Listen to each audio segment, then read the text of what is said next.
Kopmania, selamat datang kembali di YouTube channel Kopma UPN Giri Widyakarta. Nah, berjumpa kembali bersama aku, Vindi Sinta Maisela dari Subbidang Humas dan Gerakan. Di video sebelumnya, kita telah berbincang-bincang santai dengan Ketua Umum Kopma UPN Giri Widyakarta. Nah, kali ini kita akan berbincang-bincang santai bersama Kepala Bidang Bisnis dan Kewirausahaan, serta Kabid Keanggotaan dan Keorganisasian Pengurus Kopma UPN Giri Widyakarta 2021-2022. Baik, Kopmania telah hadir dalam room podcast kali ini, yaitu Kabid-Kabid cantik, yaitu Kak Ilmai dan Kak Ria. Assalamualaikum Kak Ilmai, Kak Ilia. Waalaikumsalam warahmatullahi wabarakatuh. Baik, selamat datang Kak di podcast Kopma UPN Giri Widyakarta. Apa kabarnya nih Kak? Alhamdulillah kabarnya baik. Vindi sendiri, bagaimana kabarnya? Ya, alhamdulillah juga Kak Ilmai, Kak Ria. Semoga sehat selalu ya Kak. Semoga cepat pulih, cepat sehat juga untuk tanah air tercinta ini. Amin. Baik Kak, selanjutnya nih sebagai awalan nih, boleh Kak terlebih dahulu memperkenalkan diri ke rekan-rekan Kopmania agar tahu siapa sih Kak Ilmai itu, siapa sih Kak Ria itu. Silakan Kak Ilmai dulu deh. Baik, ya halo semuanya. Perkenalkan, nama saya Ilmai Triodani Lestari, biasa dipanggil dengan Ilmai. Aku dari jurusan Ekonomi Pembangunan 2018. Salam kenal semuanya.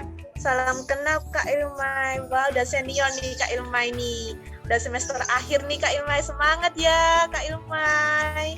Ya tentu, masih semangat dong. Kita semua harus semangat. Siap. Nah, untuk Kak Ria sendiri, siapa sih Kak Ria itu? Dari mana sih? Jurusan apa gitu? Silakan Kak Ria. Oke, halo semuanya. Perkenalkan, namaku Lailatul Komariah, biasa dipanggil Ria. Aku dari jurusan Administrasi Bisnis angkatan 2019. Salam kenal semuanya. Salam kenal juga Kak Ria. Wah, angkatan 19 Kak, sama kita Kak. Berarti di tahun ini itu Kak Ria itu sama Kak Ilmai diamanati menjadi pengurus Kopma UPN Giri Widyakarta. Benar ya Kak ya? Benar sekali. Nah, Kak Ria ini tuh sebagai kabitnya bisnis dan kewirausahaan, sedangkan Kak Ilmai sebagai kabit keanggotaan dan keorganisasian.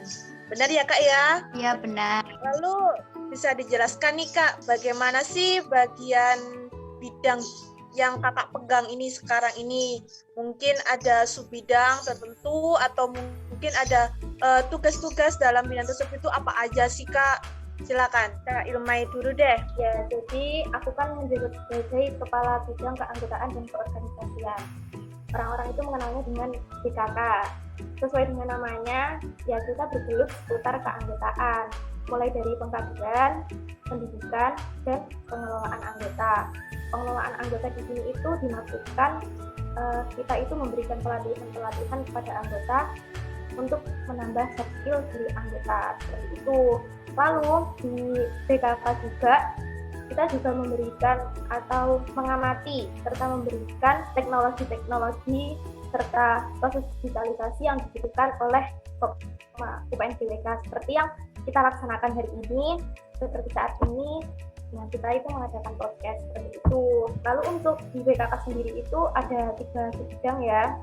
Teman-teman kalau ingin tahu, ada bidang PPA, PTB, sama lembaga internal. PPA itu adalah pelatihan dan pengembangan anggota. Untuk PTB itu penerapan teknologi dan digitalisasi, serta lembaga internal untuk kajian serta memberikan pendidikan kepada anggota Kopma UPN GWK. Seperti itu kurang lebihnya. Jadi Kak Ilmai ini bagian BKK. Nah, BKK ini untuk fasilitas anggota gitu Kak ya, untuk pengembangan para anggota Kopma. Lalu untuk Kak Ria sendiri nih bagian bidang bisnis dan kewirausahaan. Nah, bisa dijelasin nih Kak Ria?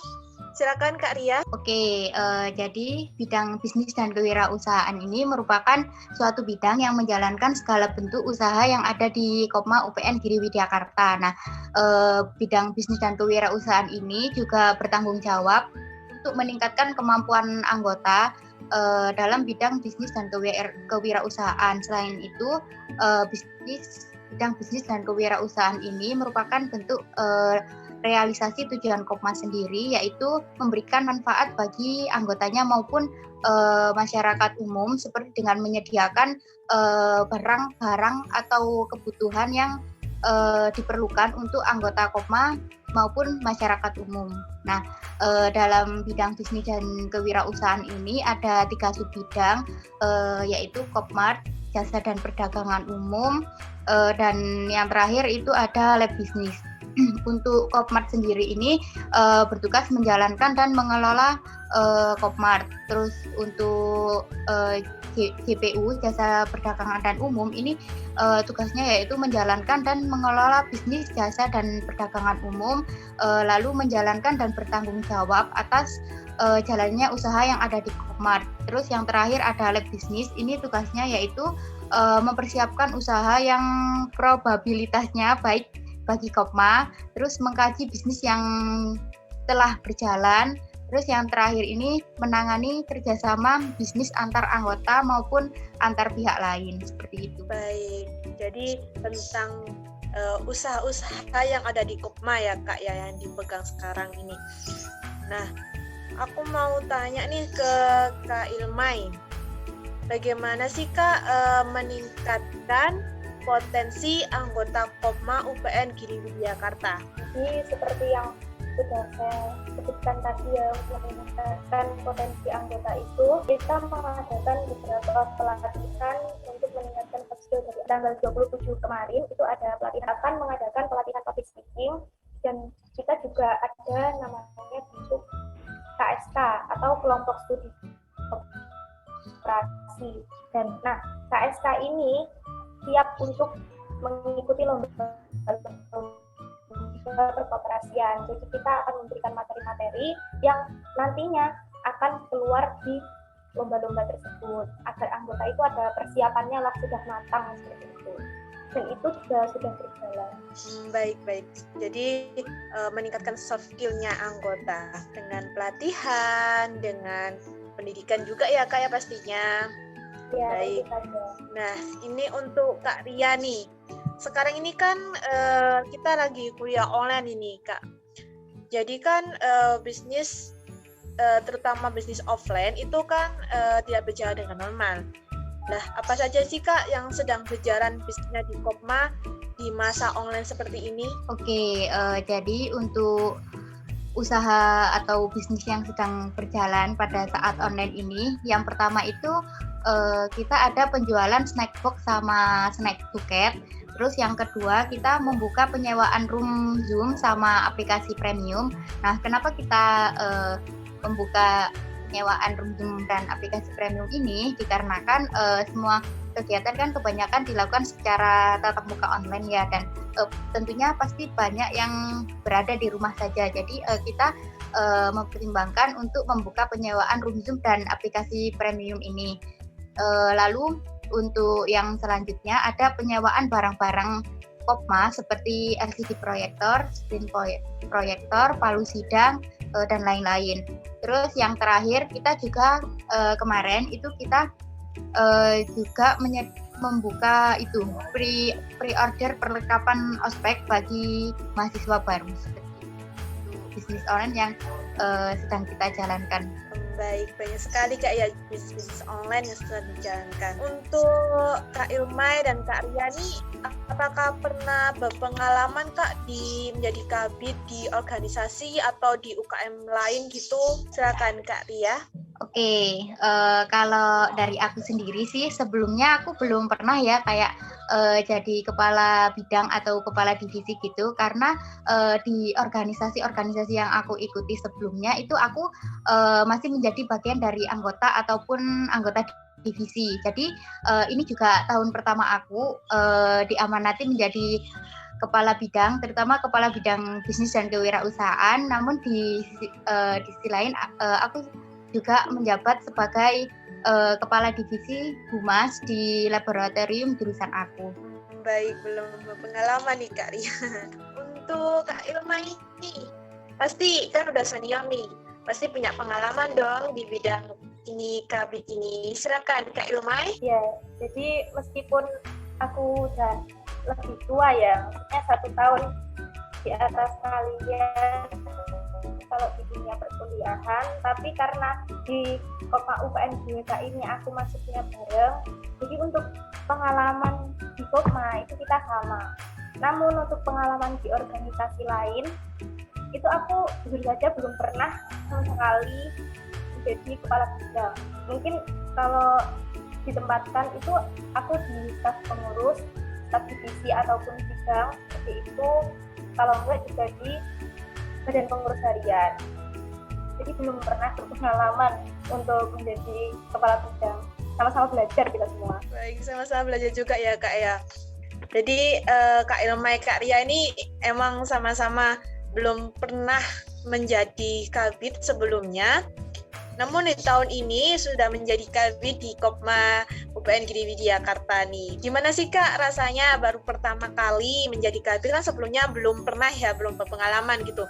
Nah rasanya mungkin ada kesulitan atau suka duka sendiri gitu selama menjadi kabit situ. Gimana Kak Ilmai, silakan. Kalau berbicara tentang suka duka, ini tergantung dari pribadi masing-masing ya. Karena aku emang suka berproses dalam organisasi ini, jadi aku sangat menikmati proses pembelajaran ini, proses aku menjadi kepala bidang ini aku sangat menikmati. Karena yang aku dapatkan itu banyak sekali, aku bisa belajar lebih bertanggung jawab tentu saja, lalu aku juga memiliki pengalaman yang baru karena sebelumnya kan belum pernah menjadi kabit tuh, dan tentu saja yang terakhir itu untuk meningkatkan personal branding gitu. Kalau untuk dukanya itu gimana ya, karena aku juga semester akhir, ini bukan lebih ke duka tapi lebih ke tantangan ya, soalnya karena di semester akhir itu jadi untuk fokus, menentukan fokus, membagi fokus ke kuliah dan ke organisasi itu mungkin menjadi tantangan tersendiri buat aku. Tetapi karena kembali ke aku sangat mencintai organisasi, itu tidak masalah. Semua aku nikmatin seperti itu. Iya, baik Kak. Emang kita harus bisa menstabilkan antara kuliah, antara organisasi gitu Kak, biar banyak pengalaman nih Kak ya. Benar-benar. Baik, untuk Kak Ria sendiri itu bagaimana sih Kak rasanya jadi kabit di bidang bisnis dan kewirausahaan? Ini ada kesulitan Kak? Oke, jadi waktu aku pertama kali diamanati jadi kepala bidang itu kayak wow gitu. Tapi seiring berjalannya waktu itu pelan-pelan, maksudnya dengan seiring berjalannya waktu itu rasanya kayak seru gitu loh jadi kabit itu, karena selain pengalaman kita bertambah juga kita bisa belajar menjadi bertanggung jawab gitu. Terus untuk dukanya mungkin lebih ke itu ya, waktu kita akan kesita karena hampir tiap hari itu ada rapat gitu. Belum lagi semisal kalau ada staf anggota ataupun pengurus lain, yaitu dari bidang lain, itu ingin berdiskusi atau bertanya kepada kita tentang program kerja ataupun permasalahan yang sifatnya benar-benar urgent, dan untuk pembahasannya ini nggak bisa kalau semisal harus nunggu rapat lagi gitu. Jadi mau nggak mau kita sebagai kabit harus siap pada kondisi seperti itu, dan kita juga harus bisa mencari solusi atau jawaban yang tepat dari permasalahan tersebut, mengingat ini juga tanggung jawab kita sebagai kepala bidang seperti itu. Iya, baik Kak Ria. Jadi memang pasti ada suka dukanya yang mendampingi dalam melakukan suatu pekerjaan. Apalagi kan ini Kak Ria sama Kak Ilma ini memegang pertama dulu nih. Asal mulanya menjadi kabit di Kopma UPN Giri Widyakarta ini gimana sih Kak? Bisa diceritakan begitu Silakan Kak Ria. Oke, jadi awal mula jadi kepala bidang ya. Sebenarnya sih dari awal aku masuk Kopma itu aku udah ada niatan pengen jadi pengurus Kopma, entah itu jadi pengurus ataupun kepala bidang gitu. Nah, jadi sebisa mungkin aku mengikuti kegiatan yang telah diadakan, jadi aktif gitu, mengikuti kepanitiaan, terus mengikuti 3 rangkaian wajib Kopma, yaitu Diksarkop, Dikmenkop, kemudian magang sama Dikjutkop. Nah, kemudian dari hasil rapat formatur itu antara ketua umum Kopma yang baru dengan kepala bidang yang sebelumnya itu merekomendasikan namaku untuk jadi kepala bidang bisnis dan kewirausahaan. Mungkin ini juga dilihat dari kemampuan dan kinerja aku pada saat aku magang di Kopma gitu, terutama di bagian Kopmart waktu itu aku magang. Nah, jadi magang itu juga sangat penting gitu untuk kalau kita ingin jadi pengurus ya, soalnya pada saat magang ini itu kinerja dan kemampuan kita itu dilihat dan dinilai secara langsung oleh pengawas Kopma gitu. Jadi ketika kita magang juga itu kita melakukan pekerjaan yang dilakukan oleh pengurus Kopma. Jadi seperti itu.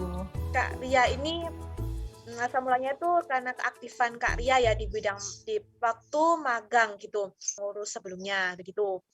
Lalu nih untuk Kak Ilmai sendiri yang keanggotaan atau organisasian, silakan Kak Ilmai. Ya, jadi untuk menjadi kabit itu kan prosesnya sama seperti yang sudah dijelaskan oleh Kak Ria ya, merupakan hasil dari rapat informatur.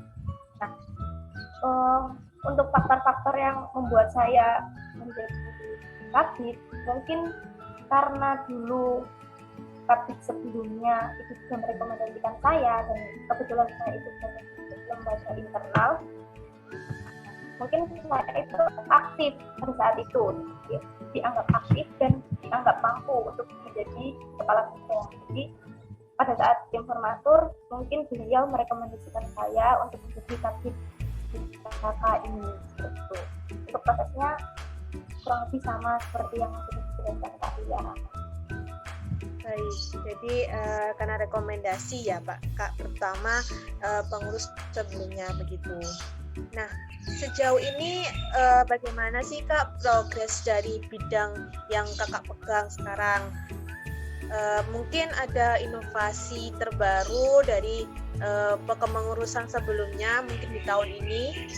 Silakan untuk Kak Ilmai.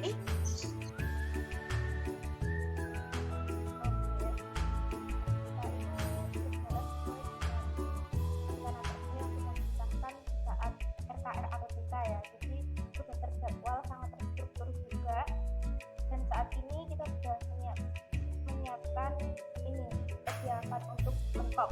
Jadi teman-teman jangan lupa untuk ya, karena itu penting banget menjadi salah satu syarat untuk menjadi pengurus nanti. Dan progres yang lain kita juga sedang pengkajian anggota baru dan membuat QR code. Ini juga inovasi karena di tahun sebelumnya belum ada. Kita membuat QR code ini masih on progress sih. Lalu untuk inovasi sendiri sebenarnya belum seberapa terlihat karena kita juga masih beberapa bulan berjalan dan kita juga terhambat sama libur semester, jadi masih belum seberapa terlihat gitu loh. Mungkin nanti kita akan memberikan inovasi-inovasi yang terbaru yang terkhusus untuk meningkatkan soft skill anggota, karena untuk BKK sendiri di tahun ini fokusnya itu adalah meningkatkan potensi anggota seperti itu. Mungkin dari tahun-tahun sebelumnya, kepengurusan sebelumnya kita berkaca kok ini beberapa kegiatan belum terlaksana dan mungkin ada kegiatan yang sebenarnya bisa terlaksana kok tidak bisa terlaksana. Nah, kita membenahi itu. Kita lebih gencar untuk membuat timetable yang jelas agar persiapan untuk melaksanakan proker itu bisa tercapai dan anggota itu tetap terfasilitasi. Kalau seperti itu Kak Vindi. Iya, baik. Jadi memang untuk soft skill sendiri ya Kak ya. Tadi sekarang ada pelatihan desain, kemudian ada pendidikan Dikmenkop. Ayo kan anggota Kopma kita ramaikan nih pendidikan Dikmenkop ya Kak ya, biar yang ingin menjadi pengurus bisa menjadi pengurus nantinya menggantikan kita ya Kak ya. Siap. Nah, untuk Kak Ria sendiri nih, bagaimana nih progresnya bisnis di Kopma? Apalagi kan Kopma itu utamanya itu ada di bisnis nih. Masih adakah inovasi terbaru bisnis Kopma di masa pandemi ini? Silakan Kak Ria. Oke, jadi untuk progresnya sendiri itu kita tetap berpacu pada rencana kerja pengurus yang telah ditetapkan. Namun kita juga memilah sekiranya apa aja sih yang bisa kita jalankan secara online. Seperti yang udah saya katakan di awal tadi, kayak penjualan snackbox, terus aplikasi penyewaan room dan aplikasi premium, penyewaan LCD proyektor dan lain-lain seperti itu. Lalu untuk inovasinya sendiri itu kita dari bidang bisnis dan kewirausahaan itu mau yang pertama itu perubahan penjualan snackbox dan snack buket yang awalnya hanya snack saja, itu kita akan ubah menjadi custom. Jadi pembeli bisa request apa yang mereka inginkan seperti itu. Lalu yang kedua itu kita ada rencana mau mengadakan seminar bisnis plan. Nah, ini yang akan dijalankan oleh lab bisnis. Itu rencananya akan dikemas bersamaan dengan acara Kopma Fest seperti itu. Nah, sementara masih itu saja rencana atau inovasi yang akan dilakukan dari bidang bisnis dan kewirausahaan. Barangkali dari teman-teman Kopmania nih ada ide ataupun inovasi yang bisa kita lakukan, bisa tulis di tulis di kolom komentar ya. Iya, baik. Ayo Kopmania nih diajakin nih sama Kak Ria untuk menuliskan ide-ide kalian yang menarik tentang bisnis di Kopma gitu ya, kayak sebagai inspirasi kita ya Kak ke depan itu bisnis apa aja yang dijalankan di Kopma gitu. Baik, kepengurusan sekarang itu kan selalu berganti Kak ya setiap tahunnya. Pasti ada pengurus baru dari anggota Kopma UPN Giri Widyakata.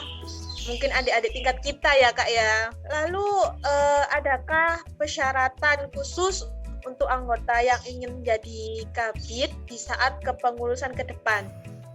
Gitu Kak. Silakan Kak Ria. Jadi persyaratan khusus untuk bisa menjadi kabid, kalau menurut aku sih yang pertama kita harus niat ya. Terus yang kedua harus bertanggung jawab. Terus usahakan aktif dalam kepanitiaan ataupun kegiatan yang diadakan oleh Koperasi Mahasiswa UPN Giri Jakarta, termasuk juga mengikuti pendidikan dan pelatihan dasar atau DASAR, lalu Dikmenkop, kemudian magang, dan yang terakhir itu mengikuti Dikjutkop seperti itu. Ya baik, 3 pendidikan yang harus wajib diikuti ya Kak ya. Untuk Kak Ilma sendiri ada tambahan Kak untuk persyaratan khususnya perusahaan khusus bagi anggota yang ingin menjadi kabid? Silakan Kak Ilmai. Ya, jadi untuk teman-teman Kopmania, untuk anggota yang sekarang dan nanti ingin menjadi pengurus itu ada beberapa persyaratan, dan persyaratannya itu sudah dijelaskan sama Kak Ria tadi. Nanti kalau aku nambahin persyaratannya malah kaget, kok banyak sekali ini persyaratannya, nggak jadi pengurus, enggak. Jadi persyaratan yang sudah disebutkan tadi itu memang benar dan harus terpenuhi, karena seperti pendidikan 3D itu jika anggota tidak mendapatkan, kita itu tidak bisa sekali gitu loh. Untuk pendidikan, pelatihan, terus untuk magang, kan tadi sudah dijelaskan kalau magang itu kita bisa mengetahui tugas atau tugas dari bidang yang kita tempati. Nah, sebagai bekal kita untuk menjadi pengurus. Kalau kita tidak mempunyai bekal, nah kita di kepengurusan akan memberikan apa? Kita bingung nanti seperti itu. Ya, nanti malah menjadi beban itu sendiri dan beban tim begitu. Iya, baik. Jadi memang anggota Kopma UPN Giri Widyaka tuh harus aktif dalam kegiatan-kegiatan Kopma sekarang ini untuk menjadi pengurus ke depannya begitu. Nah, terakhir nih Kak, pesan buat anggota Kopma, terutama mereka yang ingin melanjutkan menjadi pengurus dan kabid seperti Kak Irmai, seperti Kak Ria ini. Silakan Kak Irmai. Jadi pesan aku untuk teman-teman anggota yang nantinya ingin menjadi pengurus atau menjadi kabid, itu yang pertama, tanamkan dalam diri kalian itu semangat belajar yang sangat tinggi. Karena jika kalian tidak ada semangat sama sekali, itu kalian pasti tidak ada gairah untuk membangkitkan Kopma ini. Dan yang kedua, yang aku harapkan kalian itu harus memiliki loyalitas. Karena jika nanti di saat berjalannya kepengurusan ada hantaman rintangan gitu, nah kita bisa menghadapi itu semua. Dan yang terakhir, ini perlu digarisbawahi, tidak hanya untuk anggota Kopma saja, tetapi teman-teman yang sedang berproses di organisasi, jangan pernah berharap untuk mendapatkan apa-apa dari organisasi, karena sejatinya organisasi itu adalah benda yang mati. Yang bisa menggerakkan organisasi itu ya anggota atau pengurus yang ada di dalamnya. Jadi jangan mengharap mendapatkan apa-apa dari organisasi, tapi berikanlah apapun yang kamu miliki itu untuk organisasi. Ini sudah pernah dikutip dari atau diambil dari ketua umum yang kemarin, Kak Rusman, itu berbicara seperti itu. Jadi jangan pernah berharap ya, karena kalau kita datang di organisasi kita berharap mendapatkan ini itu tanpa kita mempunyai bekal, itu organisasi tidak akan meneruskan sebagai semangat untuk anggota yang nantinya ikut jadi pengurus. Baik, semangat ya Kak juga. Untuk Kak Ria sendiri nih, adakah pesan buat anggota Kopma UPN Giri Widyakarta? Silakan Kak Ria. Ya, baik. Jadi pesan buat anggota Kopma yang ingin melanjutkan kepengurusan ataupun ingin jadi kepala bidang, pesan dari aku, sebelum kalian menentukan suatu pilihan, kenalilah diri kalian terlebih dahulu. Lalu sesuaikan minat dan passion yang kalian miliki. Kemudian berproseslah dengan baik, ikuti persyaratan-persyaratan yang telah ditentukan jika ingin menjadi pengurus atau kepala bidang seperti yang udah aku sampaikan di awal tadi, serta manfaatkan kegiatan-kegiatan yang telah diadakan oleh pengurus Kopma UPN Giri Widyakarta untuk melatih skill dan kemampuan diri gitu. Dikarenakan semua orang mempunyai kesempatan untuk belajar, tinggal bagaimana caranya kita memanfaatkannya. Itu saja pesan yang bisa aku sampaikan, dan tetap semangat. Ya, baik, semangat juga untuk Kak Ria. Baik, rekan-rekan Kopmania, sekian bincang-bincang santai kita bersama Kabid Kopma UPN Giri Widyakarta. Aku ucapkan terima kasih untuk Kak Irmai dan Kak Ria yang telah meluangkan waktu untuk hadiran bincang santai kali ini. Kurang lebihnya aku minta maaf. Wassalamualaikum warahmatullahi wabarakatuh. Bravo Kopma. Bravo, bravo, bravo. Bravo. Baik, terima kasih.